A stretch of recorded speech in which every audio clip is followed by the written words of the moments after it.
ओम शांति। 19 सितंबर 2025 की मुरली से सुनते हैं बाबा के आज के अनमोल मधुर महावाक्य। मीठे बच्चे, इस बेहद के नाटक में तुम आत्माओं को अपना अपना पार्ट मिला हुआ है। अभी तुम्हें यह शरीर रूपी कपड़े उतार घर जाना है, फिर नए राज्य में आना है। मीठे बच्चे, इस बेहद के नाटक में तुम आत्माओं को अपना अपना पार्ट मिला हुआ है। अभी तुम्हें यह शरीर रूपी कपड़े उतार घर जाना है, फिर नए राज्य में आना है। प्रश्न: बाप कोई भी कार्य प्रेरणा से नहीं करते, उनका अवतरण होता है। यह किस बात से सिद्ध होता है? उत्तर: बाप को कहते ही हैं करण करावनहार। प्रेरणा का तो अर्थ है विचार। प्रेरणा से कोई नई दुनिया की स्थापना नहीं होती है। बाप बच्चों से स्थापना कराते हैं। कर्मेंद्रियां बिगड़ तो कुछ भी करा नहीं सकते, इसलिए उन्हें शरीर का आधार लेना होता है। ओम शांति। रूहानी बच्चे रूहानी बाप के सामने बैठे हैं। गोया आत्माएं अपने बाप के सम्मुख बैठी है। आत्मा जरूर जिस्म के साथ ही बैठेगी। बाप भी जब जिस्म लेते हैं तभी सम्मुख होते हैं। इसको ही कहा जाता है आत्मा परमात्मा अलग रहे बहुकाल। तुम बच्चे समझते हो ऊंच से ऊंच बाप को ही ईश्वर, प्रभु, परमात्मा भिन्न भिन्न नाम दिए हैं। परम पिता कभी लौकिक बाप को नहीं कहा जाता है। सिर्फ परम पिता लिखा तो भी हर्ज नहीं है। परम पिता अर्थात वह सभी का पिता एक। बच्चे जानते हैं हम परम पिता के साथ बैठे हैं। परम पिता परमात्मा और हम आत्माएं शांति धाम के रहने वाले हैं। यहाँ पाठ बजाने आते हैं। सतयुग से लेकर कलयुग अंत तक पाठ बजाया है। यह हो गई नई रचना। रास्ता बाप ने समझाया है कि तुम बच्चों ने ऐसे पाठ बजाया है। आगे यह नहीं जानते थे कि हमने 84 जन्मों का चक्र लगाया है। अभी तुम बच्चों से ही बाप बात करते हैं। जिन्होंने 84 का चक्र लगाया है सब तो 84 जन्म नहीं ले सकते। यह समझाना है कि 84 का चक्र कैसे फिरता है। बाकी लाखों वर्ष की तो बात ही नहीं। बच्चे जानते हैं कि हम हर 5000 वर्ष बाद पाठ बजाने आते हैं। हम पाठधारी हैं। ऊंच से ऊंच भगवान का भी विचित्र पाठ है। ब्रह्मा और विष्णु का विचित्र पाठ नहीं कहेंगे। दोनों ही 84 का चक्र लगाते हैं। बाकी शंकर का पाठ इस दुनिया में तो है नहीं। त्रिमूर्ति में दिखाते हैं। स्थापना, विनाश, पालना चित्रों पर समझाना होता है। चित्र जो दिखाते हो उस पर समझाना है। संगम युग पर पुरानी दुनिया का विनाश तो होना ही है। प्रेरक अक्षर भी रॉन्ग है। जैसे कोई कहते हैं आज हमको बाहर जाने की प्रेरणा नहीं है। प्रेरणा यानी विचार। प्रेरणा का कोई और अर्थ नहीं है। परमात्मा कोई प्रेरणा से काम नहीं करता, ना प्रेरणा से ज्ञान मिल सकता है। बाप आते हैं इन कर्मेंद्रियों द्वारा पाठ बजाने। करण करावनहार है ना, कराएंगे बच्चों से। शरीर बिगड़ तो कर ना सके। इन बातों को कोई भी जानते नहीं, ना ईश्वर बाप को ही जानते हैं।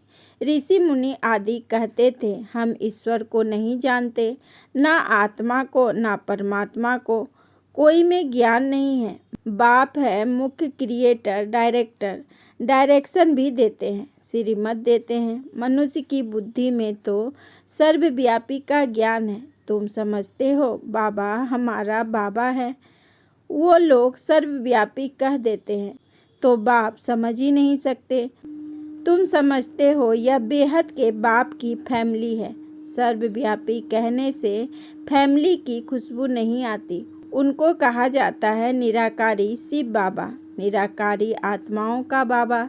शरीर है तब आत्मा बोलती है कि बाबा, बिगर शरीर तो आत्मा बोल ना सके। भक्ति मार्ग में बुलाते आए हैं, समझाते हैं। वह बाबा दुख हरता सुख करता है।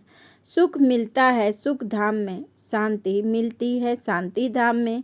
यहाँ है ही दुख। यह ज्ञान तुमको मिलता है संगम पर, पुराने और नए के बीच।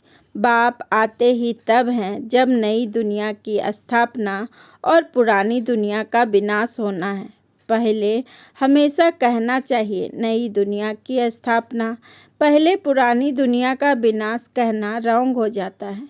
अभी तुमको बेहद के नाटक की नॉलेज मिली है। जैसे उस नॉलेज में एक्टर्स आते हैं तो घर में साधारण कपड़े पहनकर आते, फिर नाटक में आकर कपड़े बदलते हैं, फिर नाटक पूरा हुआ तो वह कपड़े उतार घर जाते हैं। यहाँ तुम आत्माओं को घर से अशरीरी आना होता है। यहाँ आकर यह शरीर रूपी कपड़े पहनते हो। हर एक को अपना अपना पार्ट मिला हुआ है। यह है बेहद का नाटक। अभी यह बेहद की सारी दुनिया पुरानी है, फिर होगी नई दुनिया। वह बहुत छोटी है, एक धर्म है। तुम बच्चों को इस पुरानी दुनिया से निकल फिर हद की दुनिया में, नई दुनिया में आना है, क्योंकि वहाँ है एक धर्म अनेक मनुष्य होने से बेहद हो जाती है। वहाँ तो है एक धर्म, थोड़े मनुष्य। एक धर्म की स्थापना के लिए आना पड़ता है। तुम बच्चे इस बेहद के नाटक के राज को समझते हो कि यह चक्र कैसे फिरता है। इस समय जो कुछ प्रैक्टिकल में होता है उनका ही फिर भक्ति मार्ग में त्यौहार मनाते हैं। नंबरवार कौन कौन से त्यौहार हैं यह भी तुम बच्चे जानते हो। ऊँचते ऊँच भगवान शिव बाबा की जयंती कहेंगे। वह जब आए तब फिर और त्यौहार बने। शिव बाबा पहले पहले आकर गीता सुनाते हैं, अर्थात आदि मध्य अंत का ज्ञान सुनाते हैं, योग भी सिखाते हैं, साथ साथ तुमको पढ़ाते भी हैं। तो पहले पहले बाप आया, शिव जयंती हुई, फिर कहेंगे गीता जयंती। आत्माओं को ज्ञान सुनाते हैं तो गीता जयंती हो गई।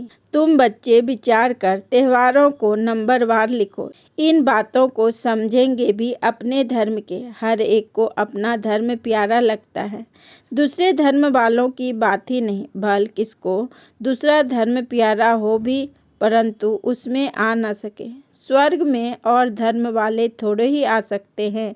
झाड़ में बिल्कुल साफ है। जो धर्म जिस समय आते हैं फिर उस समय आएंगे। पहले बाप आते हैं, वही आकर राजयोग सिखलाते हैं। तो कहेंगे शिव जयंती, सो फिर गीता जयंती, फिर नारायण जयंती। वह तो हो जाता सतयुग, वो भी लिखना पड़े नंबरवार। यह ज्ञान की बातें हैं। शिव जयंती कब हुई वह भी पता नहीं। ज्ञान सुनाया जिसको गीता कहा जाता है, फिर विनाश भी होता है। जगत अम्बा आदि की जयंती का कोई हॉलीडे नहीं। मनुष्य किसी की भी तिथि तारीख आदि को बिल्कुल नहीं जानते हैं। लक्ष्मी नारायण राम सीता के राज्य को ही नहीं जानते। 2500 वर्ष में जो आए उनको जानते हैं, परंतु उनसे पहले जो आदि सनातन देवी देवता थे उनको कितना समय हुआ कुछ नहीं जानते। 5000 वर्ष से बड़ा कल्प तो हो न सके। आधा तरफ तो ढेर संख्या आ गई, बाकी आधा में इनका राज्य। फिर जास्ती वर्ष का कल्प हो कैसे सकता? 84 लाख जन्म भी नहीं हो सकते। वो लोग समझते हैं कलयुग की आयु लाखों वर्ष है। मनुष्य को अंधियारे में डाल दिया है। कहाँ सारा ड्रामा 5000 वर्ष का, कहाँ सिर्फ कलयुग के लिए कहते हैं। अभी 40,000 वर्ष शेष है। जब लड़ाई लगती है तो समझते हैं भगवान को आना चाहिए, लेकिन भगवान को तो आना चाहिए संगम पर। महाभारत लड़ाई तो लगती ही है संगम पर। बाप कहते हैं मैं भी कल्प कल्प संगम पर आता हूँ। बाप आएंगे नई दुनिया की स्थापना, पुरानी दुनिया का विनाश करने। नई दुनिया की स्थापना होगी तो पुरानी दुनिया का विनाश जरूर होगा। इसके लिए यह लड़ाई है। इसमें शंकर के प्रेरणा आदि की तो बात नहीं। अंडरस्टूड। पुरानी दुनिया खल्लास हो जाएगी। मकान आदि तो अर्थक्वेक में सब खल्लास हो जाएंगे, क्योंकि नई दुनिया चाहिए। नई दुनिया थी जरूर, दिल्ली पर स्थान थी, जमुना का कंठा था, लक्ष्मी नारायण का राज्य था। चित्र भी है, लक्ष्मी नारायण को स्वर्ग का ही कहेंगे। तुम बच्चों ने साक्षात्कार भी किया है कि कैसे स्वयंवर होता है। यह सब पॉइंट्स बाबा रिवाइज कराते हैं। अच्छा, पॉइंट्स याद नहीं पड़ती तो बाबा को याद करो। बाप भूल जाता है तो टीचर को याद करो। टीचर जो सिखलाते हैं वह भी ज़रूर याद आएगा ना। टीचर भी याद रहेगा, नॉलेज भी याद रहेगी, उद्देश्य भी बुद्धि में है, याद रखना ही पड़े, क्योंकि तुम्हारी स्टूडेंट लाइफ है ना। यह भी जानते हो जो हमको पढ़ाते हैं वह हमारा बाप भी है। लौकिक बाप कोई गुम नहीं हो जाता है। लौकिक, परलौकिक और फिर यह है अलौकिक, इनको कोई याद नहीं करते। लौकिक बाप से तो वर्षा मिलता है, अंत तक याद रहती है। शरीर छोड़ा फिर दूसरा बाप मिलता है, जन्म बाय जन्म लौकिक बाप मिलते हैं। परलौकिक बाप को भी दुख व सुख में याद करते हैं। बच्चा मिला तो कहेंगे ईश्वर ने बच्चा दिया, बाकी प्रजापिता ब्रह्मा को क्या याद करेंगे। इनसे कुछ मिलता थोड़े ही है, इनको अलौकिक कहा जाता है। तुम जानते हो हम ब्रह्मा द्वारा शिव बाबा से वर्षा ले रहे हैं। जैसे हम पढ़ते हैं यह रथ भी निमित्त बना हुआ है। बहुत जन्मों के अंत में इसका शरीर ही रथ बनता है। रथ का नाम तो रखना पड़ता है ना। यह है बेहद का संन्यास। रथ कायम ही रहता है, बाकी का ठिकाना नहीं। चलते चलते फिर भागंती हो जाते। यह रथ तो मुकर्रर है, ड्रामा अनुसार इनको कहा जाता है भाग्यशाली रथ। तुम सबको भाग्यशाली रथ नहीं कहेंगे। भाग्यशाली रथ एक माना जाता है जिसमें बाप आकर ज्ञान देते हैं, स्थापना का कार्य कराते हैं। तुम भाग्यशाली रथ नहीं ठहरे। तुम्हारी आत्मा इस रथ में बैठ पड़ती है, आत्मा पवित्र बन जाती है, इसलिए बलिहारी इस तन की है जो इसमें बैठ पढ़ाते हैं। यह अंतिम जन्म बहुत वैल्यूबुल है। फिर शरीर बदल हम देवता बन जाएंगे। इस पुराने शरीर द्वारा ही तुम शिक्षा पाते हो, शिव बाबा के बने हो। तुम जानते हो हमारी पहली जीवन बर्थ नॉट ए पेनी थी, अब पाउंड बन रही है। जितना पढ़ेंगे उतना ऊंच पद पाएंगे। बाप ने समझाया है, याद की यात्रा है मुख्य। इनको ही भारत का प्राचीन योग कहते हैं, जिससे तुम पतित से पावन बनते हो। स्वर्गवासी तो सब बनते हैं, फिर है पढ़ाई पर मदार। तुम बेहद के स्कूल में बैठे हो, तुम ही फिर देवता बनेंगे। तुम समझ सकते हो उच्च पद कौन पा सकते हैं, उनकी क्वालिफिकेशन क्या होनी चाहिए। पहले हमारे में भी क्वालिफिकेशन नहीं थी, आसुरी मत पर थे। अब ईश्वरीय मत मिलती है। आसुरी मत से हम उतरती कला में जाते हैं, ईश्वरीय मत से चढ़ती कला में जाते हैं। ईश्वर मत देने वाला एक है, आसुरी मत देने वाला अनेक है। माँ बाप, भाई बहन, टीचर, गुरु, कितनों की मत मिलती है। अभी तुमको एक की मत मिलती है जो 21 जन्म काम आती है। तो ऐसे श्रीमत पर चलना चाहिए ना। जितना चलेंगे उतना श्रेष्ठ पद पाएंगे, कम चलेंगे तो कम पद। श्रीमत है ही भगवान की, ऊंच से ऊंच भगवान की। जिसने श्री कृष्ण को ऊंच से ऊंच बनाया, फिर नीच से नीच रावण ने बनाया। बाप गोरा बनाते, फिर रावण सांवरा बनाते। बाप वर्षा देते, वह तो है ही बाइसलेस। देवताओं की महिमा गाते हैं, सर्वगुण संपन्न। सतयुग में आत्मा और शरीर दोनों पवित्र होते हैं। देवताओं को सब जानते हैं, वो संपूर्ण निर्विकारी होने के कारण संपूर्ण विश्व के मालिक बनते हैं। अभी नहीं है, फिर बन रहे हैं। बाप भी संगम युग पर ही आते हैं। ब्रह्मा के द्वारा ब्राह्मण, ब्रह्मा के बच्चे तो तुम सब ठहरे। वह है ग्रेट ग्रेट ग्रैंडफादर। बोलो, प्रजापिता ब्रह्मा का नाम नहीं सुना है। परम पिता परमात्मा ब्रह्मा द्वारा ही सृष्टि रचेंगे ना। ब्राह्मण कुल है, ब्रह्मा मुख वंशावली, भाई बहन हो गए। यहाँ राजा रानी की बात नहीं। यह ब्राह्मण कुल तो संगम का थोड़ा समय चलता है। रजाई ना पांडवों की है ना कौरवों की। अच्छा, मीठे मीठे सिक्की लदे बच्चों प्रति माता पिता बाप दादा का याद प्यार और गुड मॉर्निंग। रूहानी बाप की रूहानी बच्चों को नमस्ते। हम रूहानी बच्चों की रूहानी बाप दादा को पदम गुना नमस्ते नमस्ते नमस्ते। Good morning. शुक्रिया बाबा, शुक्रिया। धारणा के लिए मुख्य सार। नंबर 1, 21 जन्म श्रेष्ठ पद का अधिकारी बनने के लिए सर्व आश्रय मतों को छोड़ एक ईश्वरीय मत पर चलना है, संपूर्ण वाइसलेस बनना है। नंबर 2, इस पुराने शरीर में बैठ बाप की शिक्षाओं को धारण कर देवता बनना है। यह है बहुत वैल्यूबल जीवन। इसमें बर्थ पाउंड बनना है।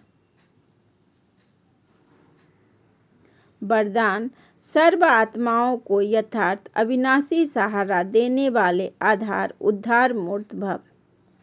सर्व आत्माओं को यथार्थ अविनाशी सहारा देने वाले आधार उद्धार मूर्त भव। विस्तार में बाबा ने कहा, वर्तमान समय विश्व के चारों ओर कोई ना कोई हलचल है। कहाँ मन के अनेक टेंशन की हलचल है, कहाँ प्रकृति के तमोप्रधान वायुमंडल के कारण हलचल है। अल्पकाल के साधन सर्व को चिंता की चिता पर लिए जा रहे हैं। इसीलिए अल्पकाल के आधार से प्राप्तियों से विधियों से थक कर वास्तविक सहारा ढूंढ रहे हैं। तो आप आधार उद्धार मूर्त आत्माएं उन्हें श्रेष्ठ अविनाशी प्राप्ति की यथार्थ वास्तविक अविनाशी सहारे की अनुभूति कराओ। स्लोगन, समय अमूल्य खजाना है, इसीलिए इसे नष्ट करने के बजाय फौरन निर्णय कर सफल करो। समय अमूल्य खजाना है, इसलिए इसे नष्ट करने के बजाय फौरन निर्णय कर सफल करो। अच्छा।